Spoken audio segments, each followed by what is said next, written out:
नमस्कार मित्रों, मैं अजय पांडे फिर से एक बार आपका टारगेट विद अजय पांडे में हार्दिक स्वागत और अभिनंदन करता हूं। और आप सभी लोगों को धन्यवाद करता हूं कि आप सभी लोग हमारे चैनल को सब्सक्राइब कर रहे हैं, लाइक कर रहे हैं और शेयर भी कर रहे हैं। आप सभी लोग अपना प्यार दे रहे हैं, जिसके लिए आप सभी लोगों को धन्यवाद। आज मित्रों हम पढ़ेंगे रिस्पायरेटरी सिस्टम।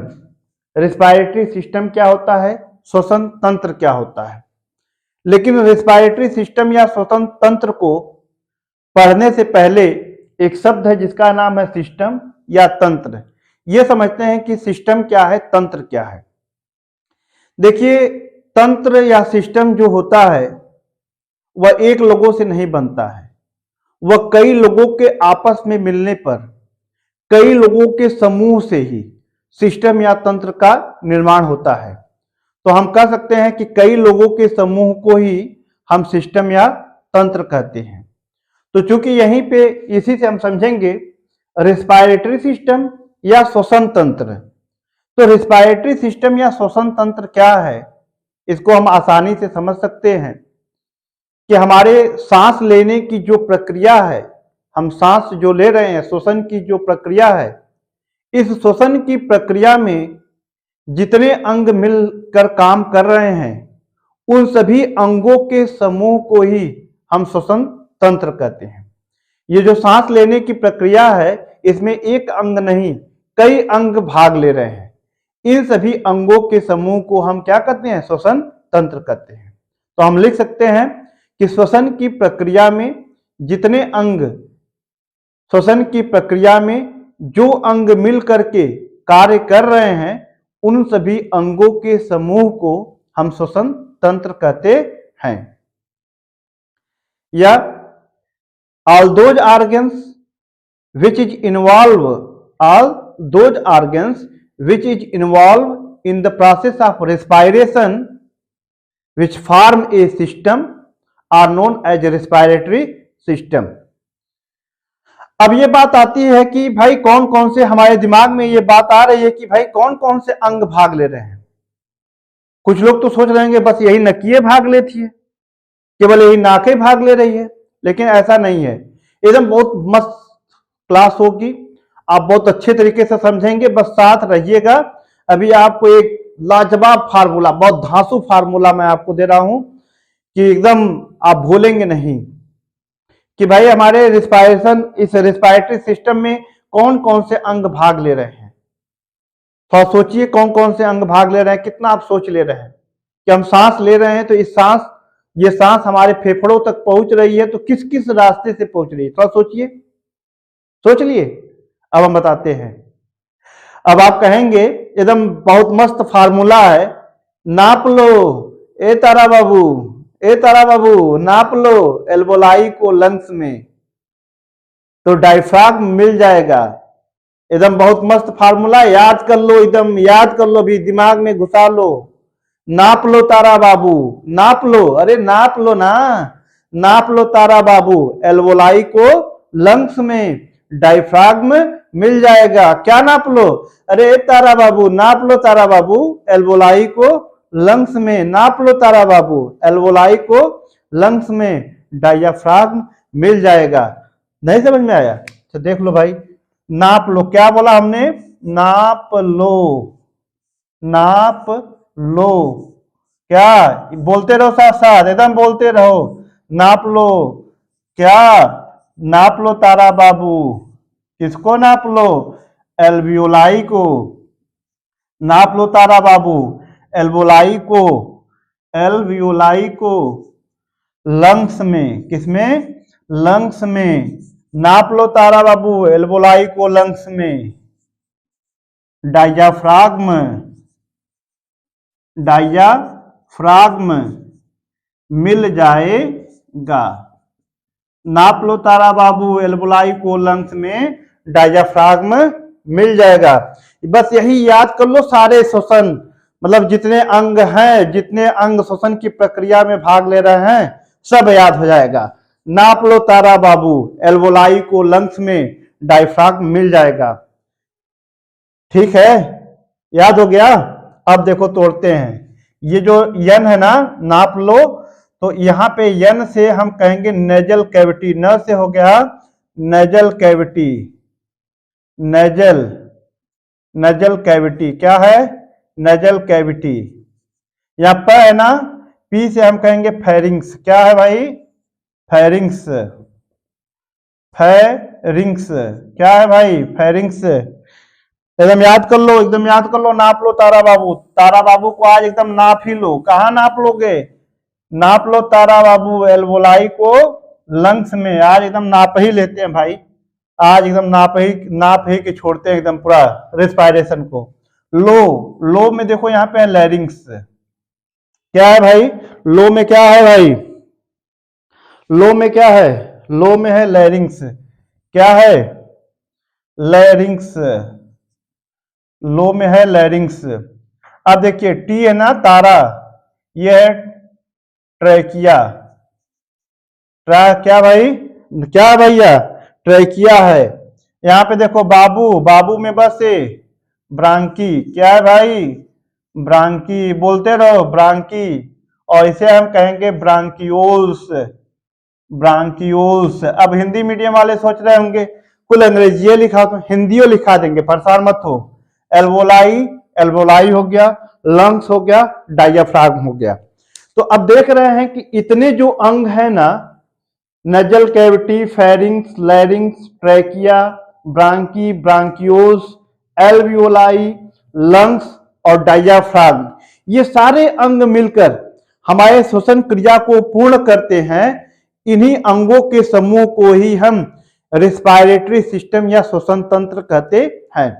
और अब इस सिस्टम में हम सारे अंगों के विषय में जानेंगे, पढ़ेंगे। और देखो कहीं चित्र देखने की नहीं जरूरत है, बस इमेजिनेशन करते रहिए और हम आपको सारे अंग दिखा देंगे आपके शरीर में। एकदम बेहतरीन क्लास होगी, आप बस देखिए समझिए एकदम। अब देखते हैं भाई नजल कैविटी। अब एक चीज और देखो, अब देखो हमारे जो हमारा चेहरा है, अपना चेहरा देख लो, हमारे ने देखो, अपना चेहरा देख लो, शीशा रखो, देखो हमारा चेहरा है, हमारे मुख के ऊपर क्या है भैया नाक है, नाक है ना। तो हमारे चेहरे में मुख के ऊपर एक संरचना है जिसे हम नाक कहते हैं, और नाक के अंदर छिद्र है। कितने छेद हैं भैया, दो, दो मतलब एक जोड़ी, कितने हैं दो मतलब एक जोड़ी। हमारे नाक के अंदर एक जोड़ी छिद्र है जिसे नासारंध्र कहते हैं। क्या कहते हैं, तो सबसे पहले हम कहेंगे कि भैया नासारंध्र, नासारंध्र। तो नासारंध्र, हमारे नाक में एक जोड़ी छिद्र है जिसे हम नासारंध्र कहते हैं, नेयर्स, जिसे हम कहते हैं नेयर्स, नेयर्स कहते हैं, नासारंध्र है। तो हमारे नाक में एक जोड़ी छिद्र है जिसे नासारंध्र कहते हैं। इन्हीं नासारंध्रों के द्वारा वायु हमारे शरीर के अंदर प्रवेश करती है। ठीक है, इतनी बात समझ में आ गई। अब दूसरा हम समझते हैं नेजल कैविटी। नेजल कैविटी जिसे हम हिंदी में नासापथ कहते हैं। क्या कहते हैं, नासापथ। मजा आ रहा है ना फार्मूला सुन के, नासापथ। अब देखिए, अब भाई ठीक है, अब जो हवा है, वायु है, इन नासारंध्रों के द्वारा हमारे शरीर के अंदर प्रवेश कर गई। तो प्रवेश कर गई तो एक रास्ते से नहीं जाएगी, तो ये जो रास्ता है, ये नासारंध्र के बाद ये जो रास्ता है, इस रास्ते को ही हम नेजल कैविटी कहते हैं। हवा हमारे शरीर के अंदर एक रास्ते से प्रवेश करती है जिसे हम नेजल कैविटी या नासापथ कहते हैं।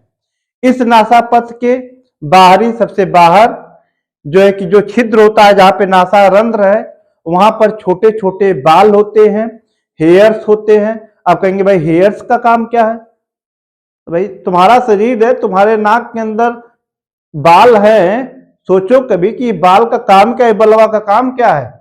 तो ये बाल क्या करती है, अब समझ में आ जाएगा। कभी धूल, जब ऐसी जगह पे रहो जहां पे बहुत सारे धूल के कण उड़ रहे हैं, बहुत सारे फतिंगा है, किरौना है, कीड़े हैं, मकोड़े हैं, तो जैसे हवा लेंगे तो ये धूल के कण, जब हम सांस लेते हैं तो हवा के द्वारा वो धूल के कण अंदर जाते हैं। तो ये जो बाल है ना, यहीं पे ये दरबारी का काम कर रहे हैं, दरबान है सब। ये क्या करते हैं, उन धूल के कणों को यहीं पे रोक देते हैं, रुक जाओ, रुको रुको, वहीं पे रोक देते हैं और पकड़ लेते हैं, अंदर नहीं जाने देते हैं। तो ये बाल का काम क्या है, समझ में आ गया होगा, धूल के कणों को बाहर ही रोक देते हैं। और देखो, ये जो हमारी नेजल कैविटी है, नासापथ है, इसी में जो है कि श्लेष्म, इनकी दीवालों से, नेजल कैविटी की दीवालों से श्लेष्म निकलता है, म्यूकस निकलता है। क्या निकलता है, यहां से म्यूकस निकलता है, म्यूकस, या इसी को हम क्या कहते हैं, श्लेष्म निकलता है। अब यह श्लेष्म क्या है, श्लेष्म एक चिपचिपा पदार्थ है। हमारी नाक के अंदर जो है कि एक चिपचिपा पदार्थ निकलता रहता है। अगर मान लो धूल के कण इसको गुमराह करके, बालों को गुमराह करके अंदर चले गए, तो ये श्लेष्म क्या कहता है, कहां जा रहे हो, आओ आओ, थोड़ा प्यार कर लें, और ऐसा गले लगाता है ना, उन धूल के कणों को अंदर जाने नहीं देता है। वो क्या करता है कि जो म्यूकस होता है उन धूल के कणों को चिपका लेता है, एकदम चिपक के पकड़ लेता है, फिर छोड़ता नहीं है, और फिर वही फिर हम लोग अंगुली डाल के बाहर निकाल के फेंक देते हैं। अब सुनो, इतनी बात तो समझ में आ गई होगी कि हमारे नेजल कैविटी में छोटे छोटे बाल होते हैं, बाल धूल के कणों को रोक देते हैं, और यहीं पे जो है कि नेजल कैविटी की दीवारों से म्यूकस या जो है कि श्लेष्म निकलता है, जो चिपचिपा पदार्थ होता है, धूल के कणों को और कुछ हानिकारक जीवाणुओं को क्या करता है, चिपका लेता है। इतनी बात समझ में आ गई होगी, समझ में आ गई भाई, ठीक है, समझ में आ गई। अब देखिए यहाँ पे फेरिंग्स, ये दूसरा शब्द समझते हैं, फेरिंग्स, जिसे हम कहते हैं हिंदी में ग्रसनी। क्या कहते हैं, ग्रसनी। अभी अपने नाक पे ही बने रहिए। अब अभी तो सांस जो है कि हम लिए भाई, नाक यहीं तक है। अब यहां से ये नाक जो है कि हमारे अंदर जाती है, अंदर। तो ग्रसनी क्या है, ग्रसनी एक ऐसा जगह है हमारे शरीर, हमारे मुख के अंदर, ग्रसनी एक ऐसी जगह है जहां पर नाक का छिद्र और मुख के अंदर जो भोजन वाला छिद्र है, दोनों एक ही जगह होते हैं। जो ग्रसनी एक ऐसा पॉइंट है जहां पर वहीं पर जो कि भोजन का जो कि आहार नाल अलग होती है, और जो कि हमारा श्वसन मार्ग अलग होता है। अभी नहीं समझ में आ रहा है भाई, हमारे नटे मुंह के अंदर घंटी है छोटी सी, हिलाओ थोड़ा सा, घंटी हिलाओ, टन टन आवाज कर रही होगी। एक छोटी सी घंटी है ना, समझ में आ गया होगा, एक छोटी सी घंटी है। वो घंटी क्या करती है, वहीं पे फेरिंग्स है, वो घंटिया के पास फेरिंग्स है, उसी को हम फेरिंग्स कहते हैं। और वो घंटी क्या करती है भाई, घंटी क्या करती है कि भोजन के कणों को हमारे श्वास नली में, हमारे सांस वाली नली में जाने से क्या करती है, रोकती है। लेकिन कभी कभी हम खाते समय बात भी करने लगते हैं या हंस देते हैं, तो वो छोटे छोटे कण क्या होते हैं कि हमारे सांस वाले नली में चले जाते हैं, सांस वाले नली में चले जाते हैं, तो देखो बहुत तेजी से खांसी आने लगती है, जिसे सुनसुनी चढ़ जाती है। तो घंटी क्या करती है भाई, घंटी क्या करती है, घंटी को ही हम इपीग्लॉटिस कहते हैं। क्या कहते हैं, इपीग्लॉटिस कहते हैं, इपीग्लॉटिस कहते हैं। क्या कहते हैं, इपीग्लॉटिस कहते हैं, जिसे घाटी ढक्कन भी कहते हैं। घाटी ढक्कन भी कहते हैं। ये क्या करता है कि भोज्य पदार्थों के कणों को हमारे वाइंड पाइप में, श्वास नली में जाने से रोकता है। तो फेरिंग्स समझ में आ गया। फेरिंग्स एक जंक्शन है, एक स्थान है जहां पर श्वास नली और भोज्य नली दोनों आपस में मिली होती है। ये बात समझ में आ गई। अब बात हम समझते हैं लैरिंग्स की। किसकी बात है, लैरिंग्स, जिसे हम हिंदी में कंठ कहते हैं। क्या कहते हैं, हिंदी में कंठ कहते हैं। अब देखिए, अब जो कि हम घंटी तक तो अंगुली डाल के देख लो भैया, हिला लो घंटी को, नहीं सुकून मिल रहा तो हिला ही लो यार, हिला लो, देख लो, हिला लिए। अब जहां से घंटी के आगे से जो श्वास नली नीचे की तरफ जा रही है ना, जो पाइप है ना, यहां से ये जो यहीं से आ रही है जो नीचे, तो यहाँ पे ये वाला जो पोर्शन है ना, ये वाला जो पोर्शन है, इसे हम लैरिंग्स कहते हैं। फेरिंग्स के जस्ट नीचे होता है लैरिंग्स। क्या होता है, जो हमारी वाइंड पाइप है, जो हमारी वाइंड पाइप है, श्वास नली है, फेरिंग्स के बाद जो श्वास नली है, उसके सबसे ऊपरी वाले सिरे को हम कहते हैं लैरिंग्स कहते हैं। लैरिंग्स अर्थात हम इसको कंठ कहते हैं। अब देखिए, अब क्या है, लैरिंग्स को समझ लेते हैं, कंठ को समझ लेते हैं। अरे भाई नीलकंठ कह देते हैं। अब सुनिए, नीला है कंठ जिसका, अर्थात शंकर भगवान नीलकंठ। और नहीं तो देखते होंगे कुछ लोग ऐसे होते हैं यहाँ पे जो थोड़ा सा उभार होता है, हल्का हल्का, जो है कि ये कार्टिलेज जैसे लगता है कि हड्डी निकली हुई है, वो हड्डी नहीं, वो कार्टिलेज निकला होता है, वही भाग होता है कंठ। और हम बोल रहे हैं ना, तो जो हमारी आवाज आ रही है वो कंठीय से आ रही है। कहां से आ रही है? कंठीय से आ रही है। न कहेगा कंठी माला, ये कंठ से ही आ रही है। अब जो हमारा लैरिंग्स होता है, लैरिंग्स को हम समझते हैं कि भाई लैरिंग्स क्या है। ये जो है कि यहीं पे जो हमारे लैरिंग्स कंठ पे दो जोड़ी, ध्यान दीजिएगा, यहां पे दो जोड़ी, टू पेयर्स वाक रज्जू होते हैं। क्या होते हैं? वाक रज्जू। वाक रज्जू होते हैं, जिसे हम अंग्रेजी में वोकल कार्ड कहते हैं। क्या कहते हैं? Vocal cords.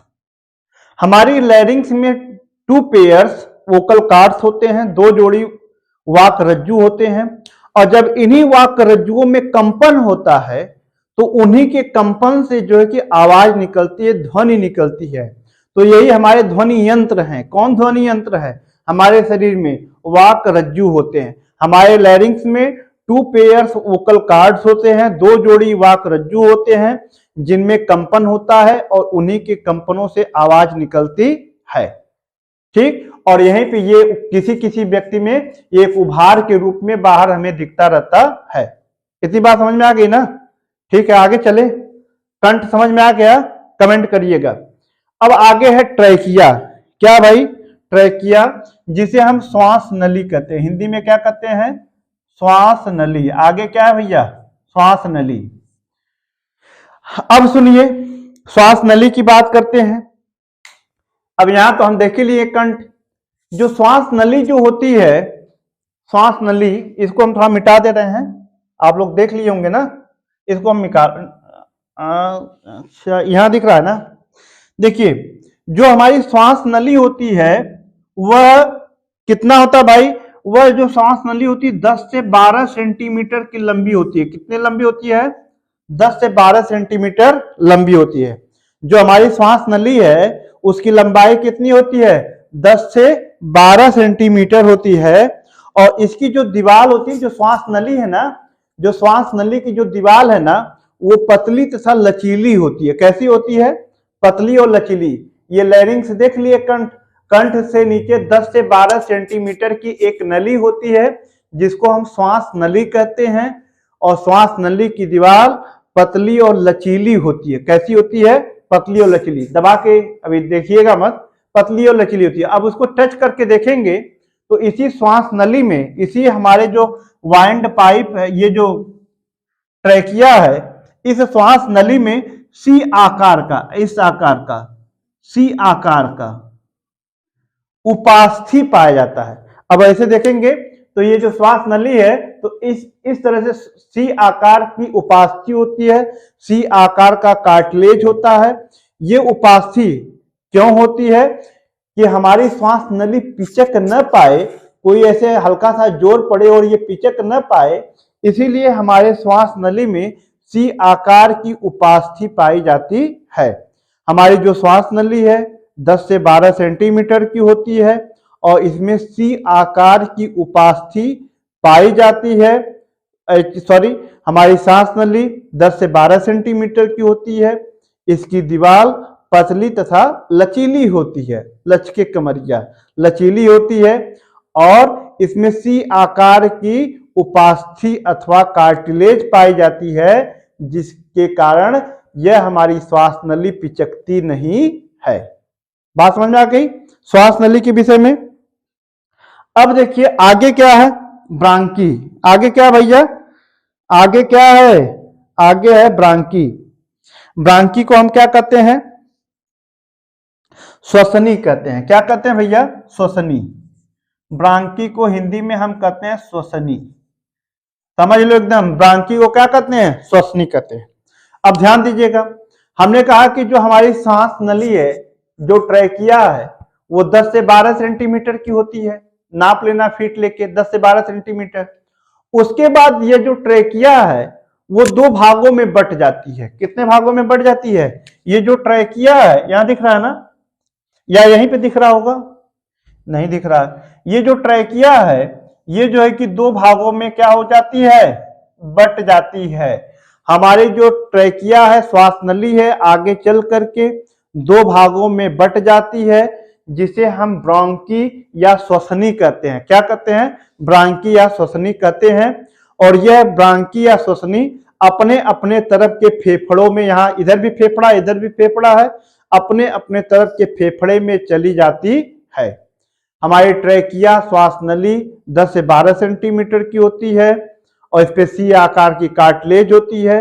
आगे चल के यह दो भागों में बट जाती है, जिसे हम क्या कहते हैं भैया? श्वसनी कहते हैं, ब्रांकी कहते हैं। और यह अपने अपने तरफ के फेफड़ों में प्रवेश कर जाती है। बात समझ में आ गई?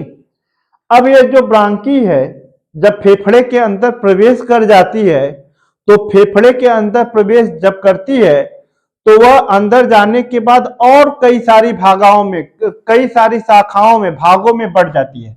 जब ये मान लीजिए यह फेफड़े के अंदर प्रवेश करी, तो ये कई सारी भागों में क्या होती है? बट जाती है।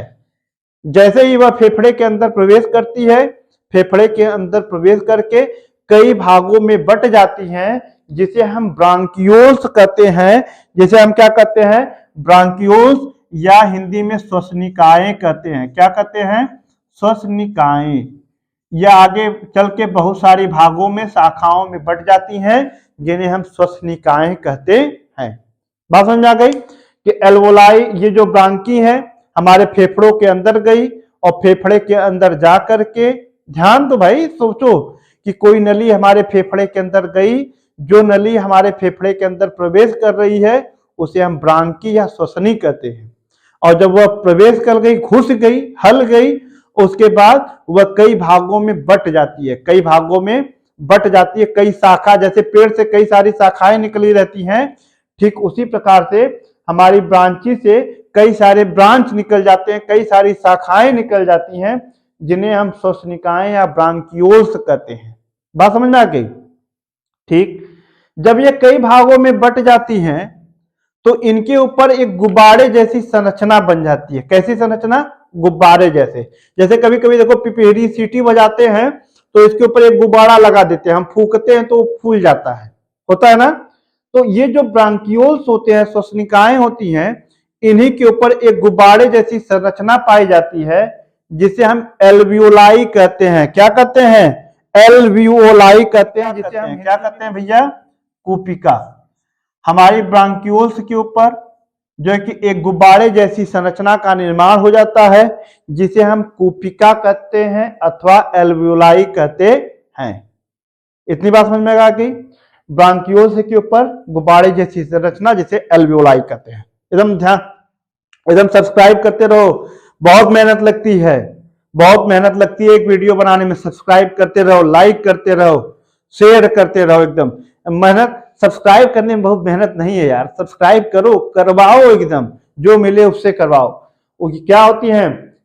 गुब्बारे जैसी संरचना होती है, जिसे कूपिका कहते हैं। ये मान लो भैया, ये निकली हैं और इन्हीं के ऊपर ऐसी संरचना होती है, जिसे हम कूपिका कहते हैं। इतनी बात समझ में आ गई?